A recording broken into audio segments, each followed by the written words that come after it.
It's very nice to actually be up here and to be jammed between all of my lovely friends. Felicity to start, then me, then Sue Lenthal, then Richard Hayes, and someone with the surname of West, who I'm absolutely sure must be one of my friends, because anyone with the name West and is related to Karen West, and they're definitely my friends, Roy Ann and the mob. So there we go, it's nice to be here, thank you. So I work at Bond University, which is a private university based on the Gold Coast, so you can all eat your heart out about that. It's a good place to live, but I do have a very strong rural background before I got there. Oh God, I haven't said. So I'm going to be talking about the work that we've been doing. So the key point is we're not associated necessarily with UDRHs in rural clinical schools in terms of clinical placements, so we had to be a little bit innovative about the way in which we've gone about this. So we know that around about half of graduate medical students and about a third of undergraduate medical students undertake an international clinical placement at some stage during their education process. Most are one or two people who are like a scattergun approach saying, I want to go to Africa or India or somewhere like that, and it's a self-organised sort of placement. These are really important learning experiences, and Bond students do these as electives as well. They see fascinating medicine, and it can actually change the future career path. But what's different about what we do at Bond, and I'm going to talk about Kirikira Hospital in the Solomon Islands. Essentially what we've done is we've adopted one community. So this is Kirikira, which I'll show you where that is shortly. It's organised by the university. The students go out in groups of 4 and they undertake a 4-week clinical placement in Kirikira Hospital. They have really clear objectives about what they actually have to achieve. They sign an agreement, a contract, before they actually go. It's a different model of supervision where it's peer-to-peer supervision, so there's a bit like what Felicity was just saying, there's 40,000 population and either 1 or 2 doctors who work at the hospital on the whole island for that population. So a lot of the supervision is either peer-to-peer supervision, where they're working in pairs and in a peer support model, or with the nurses, there's around about 30 nurses working at the hospital. We send out a Bond supervisor for the first week, so that's an academic or a clinician. They focus on the social determinants. We had to establish that there was safe accommodation there, which there is as a result of the coup. We've sent 219 multidisciplinary students, not just medical students, in the last 6 years. It's funded under the new Colombo plan, which is the $50 million that are for international placements for students. So it's fully funded until 2021. We just got another lot of funding. We've done a risk assessment, and we've got backup and support systems, like there's a mobile phone there that they can ring a supervisor in back at Bond, or on a Sunday night is usually when there's a problem.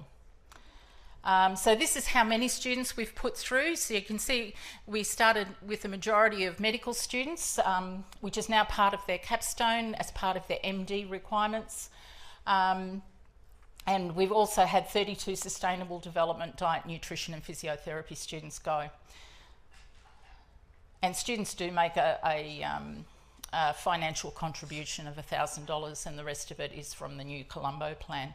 The other really interesting thing we've done, we've actually had 17 Solomon Islanders come over to Bond and Queensland and have a look around, and our hospitals, etc. And that includes not just the doctors and nurses, but also a couple of school teachers, the people who run the accommodation area, etc. So a little bit about Kirikira. I haven't got a pointer, but the big island there is Honiara, and then down the bottom and the left-hand side, oh, he's giving me a pointer, here is Kirikira Island, Makira Island, of which the capital is Kirikira. And if you just look at this on the Human Development Index, you can see over here that second on the Human Development Index, which is about health and education and living standards, that Australia is second in the world, whereas the Solomon Islands on the other side over here is 143. So you can see it's quite an impoverished area. So it's a very remote community, 40,000 population, of which about 3,500 live in Kirikira itself.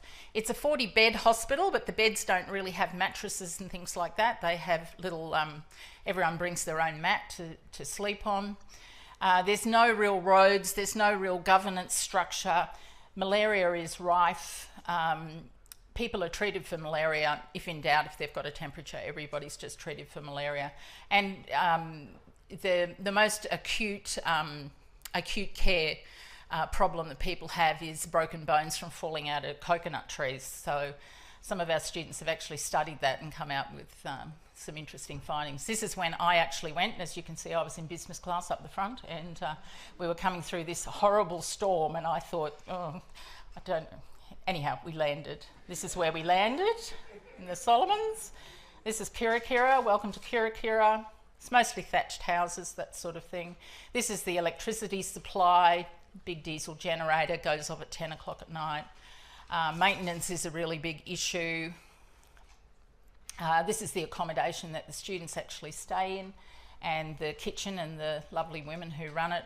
And this little fella really took my eye. His name is Barack, and after Barack Obama, and he had his goggles on for the 5 days that I was there, so yeah. This is Kirikira Hospital, as it is. There's some of the nurses. There's one sink to wash your hands in, and there's 8 wards. This is the bed. This is the men's ward. You can see, and even though they've got screens, people chew betel nut and actually stick it through the screen, so the mosquitoes still come in. There's lots of projects that students can work on while they're there. This is the birth tests and the birth certificates for the previous 20 years.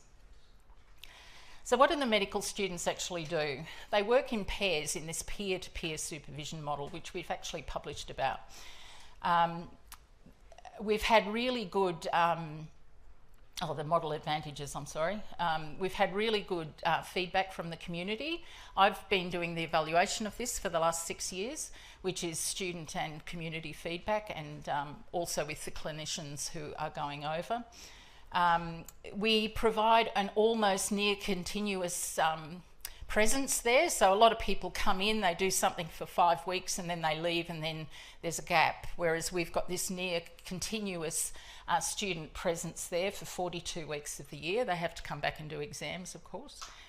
And we've also engaged specialists. So there's been an obstetrician who went over and did a couple of caesareans while he was there. So the caesarean rate over there is less than 1%, whereas in Australia it's about 33%. So he was upskilling the doctor as well as supporting these women who often come in obstructed labour on a boat at night from another community, and they've been on the boat for up to 10 hours, anything like that. We also have some of our alumni come back, so we've been doing this for 6 years. So some of these are now going into their specialty training, and they actually come back and work as a supervisor just for a week, going over with the students and helping them with what to do. So what do the students think? I won't go through all of this, but I'll just point out the everything had shifted to the right. So this is from 2013 to 2017, what had improved. And everything had improved. Some things not so much, but other things I've just drawn out. Their ability to integrate evidence-based practice. They felt confident doing procedures, 22%. They would have liked more support. Now that's a negatively worded question, so when you reverse that, it's actually 20%, which actually indicates that the support had improved that they had over that period of time. And one of the real concerns that I had when I first did the evaluation in 2013 was the pre and post debriefing process, that was really insufficient, and that's improved by 41%. Over that 6-year period, so that's very pleasing. So the benefits to the students is these are organised and partially funded rotations. The logistics are all managed. We have this fantastic woman, Nikki, who I'm sure could rule the world, and she does all of the bookings and accommodation and everything, which is fantastic. They get to see a developing world experience, which is only 4 hours from Australia, which is pretty good. They have access to Australian staff and clinicians throughout the whole placement, as well as the local Solomon Islanders. They see fascinating medicine, and some of them, you know, the main comments that people have is, you know, that they really felt like real doctors for the first time, and they've confirmed that they want to work in the third world, which is fantastic. So the benefits to the hospital is it's a real two-way learning process. The students actually run some sessions and presentations while they're there. It's improved the clinical capacity within the hospital. Some of them go external to the hospital, to the schools and those sorts of places as well, which is fabulous. There's been an emphasis on, our emphasis has been on structure and capacity building as opposed to donating equipment, which is often left, you know, once that person goes and that reel of film is actually gone, then it's not used again. And there's an awful lot of equipment sitting over there that looks like that. And also the staff exchange, I think, has been really a valuable process. So this was one little problem that we had, just to explain what some of the other students do. A lot of the students, of course, they're using rubber gloves and disposable things, which you don't normally find over there. So they take over these great big suitcases full of equipment. And of course, during the coup, they actually, they actually levelled the dump and built 20 houses for the police, right? So, but they didn't rebuild another dump. So there's a huge problem with material that needs to either be burnt or destroyed. So the Sustainable Development guys went over and said, oh, look at this old cement mixer that we've just got sitting there rusting. What could we do with that? Let's turn it into an incinerator. And this is what they actually built. And it was the local people actually doing all of the building, and the you know, students helping with the design and how it might actually turn out. And this is what they turned out at the end, where they actually, this is at the end of the, behind the hospital, and they burn it. You've got to be careful which way the wind's blowing at the time, but anyhow, we won't talk about that one. So the benefits to the community is this has been a major source of income for Makira Island. There's no tourism there, but it is promoting tourism. It's improved the medical care, and we've also included the other disciplines since 2014. Students have done a variety of projects, and we've had some publications about betel nut use during early pregnancy, etc. They've done all sorts of things like rubbish cleanup and pharmacy impressed, and the pharmacy was just a whole series of boxes all on the ground in this sort of semi-air conditioned sort of place, and they've built shelves and painted them all and actually set up like an impress system. The film and television school have gone over. The law school is going over this year with us. There's a You and Me Together charity that the students have actually set up and raised money, which has helped with the exchange coming backwards and forwards. And this is the Miss Banana Festival, and I love that photo. And here's some of the students with some of the most fantastic kids. They're just gorgeous, and of course, you know, very high numbers of children. And that is my new granddaughter. That is little Alice. Isn't she glorious? She's just started smiling this week, and I'm fallen in love. It's just wonderful. Okay.